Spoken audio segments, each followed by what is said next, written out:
முதலமைச்சர் விஜய் அவர்கள் ஒரு முக்கியமான உத்தரவை பிறப்பிச்சிட்டாருங்க. அதாவது சிறப்பு விசாரணை குழுவை அமைச்சே தீரணும்னு முதலமைச்சர் சொல்லிட்டாங்க.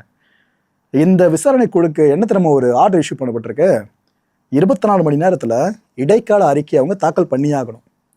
3 நாட்களுக்குள்ள இறுதி அறிக்கையை தாக்கல் பண்ணியாகணும். இது வரவேற்புக்குரிய விஷயம்.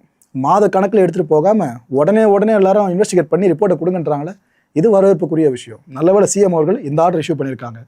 இந்த குழுவில் பார்த்தீங்கன்னா ஒட்டுமொத்தமாக 3 பேர் இருக்காங்க. 3 பெரிய தலைகள் தான். இந்த சிறப்பு விசாரணை குழுவில் இருக்க அந்த 3 பேர் யாருன்னு பார்த்தீங்கன்னா, தொழிற்சாலை பாதுகாப்பு மற்றும் சுகாதாரத்துறையோட இயக்குனர், மாசு கட்டுப்பாட்டு வாரியம் இருக்குல்ல, இதோட உறுப்பினர் கம் செயலர் அண்ட் பொது சுகாதாரத்துறையோட கூடுதல் இயக்குனர். இந்த 3 பேர் லீட் பண்ணி தான் இந்த இன்வெஸ்டிகேஷனை கொண்டு போகிறாங்க. சரி, எப்போ ப்ரோ ஆரம்பிக்க போகிறாங்கன்னு கேட்டிங்கன்னா, இன்னைக்கு காலையில் ஆரம்பிச்சிட்டாங்க மக்களே. சம்மந்தப்பட்ட அந்த சிறப்பு விசாரணை குழுவில் இருக்கவங்க ஸ்பாட்டுக்கே கிளம்பி போயிட்டாங்க. போனவங்க களத்தில் இருந்தபடி விசாரணை ஆரம்பிச்சிட்டாங்க. அங்கே பார்த்தீங்கன்னா மாசு கட்டுப்பாட்டுத்துறை சார்ந்த அதிகாரிகள் இருக்காங்களே, அவங்கள பார்க்க முடிஞ்சது. உணவு பாதுகாப்புத்துறை அதிகாரிகள் இருக்காங்களே, இவங்களே அந்த ஸ்பாட்டில் நம்ம பார்க்க முடிஞ்சது. ராஜீவ்காந்தி மருத்துவமனைக்கு பிரேமலதா விஜயகாந்த் அவர்கள் வந்தாங்க. ரொம்ப ஒரு மாதிரி துக்க முகத்தோடு தான் அவங்க வந்திருந்தாங்க. வந்தவங்க அங்கே ட்ரீட்மெண்ட் எடுத்துகிட்டு இருக்க பெண்கள் இருக்காங்களே, அவங்கள பார்த்தாங்க. இவங்களுக்கு மனசு உடஞ்சிச்சு போல இருக்கு. வெளியே வந்து என்னென்ன சொன்னாங்கன்னா, உழைப்பை தேடி தமிழ்நாட்டுக்கு நம்பி வந்த பிள்ளைங்க இவங்கெல்லாம் இங்கே ட்ரீட்மெண்ட் எடுத்துகிட்டு இருக்கவங்களாம் இப்படி கிடக்குறாங்கப்பா, கண் வச்சு பார்க்க முடியல. எல்லாமே பொம்பளை பிள்ளைங்க வேற.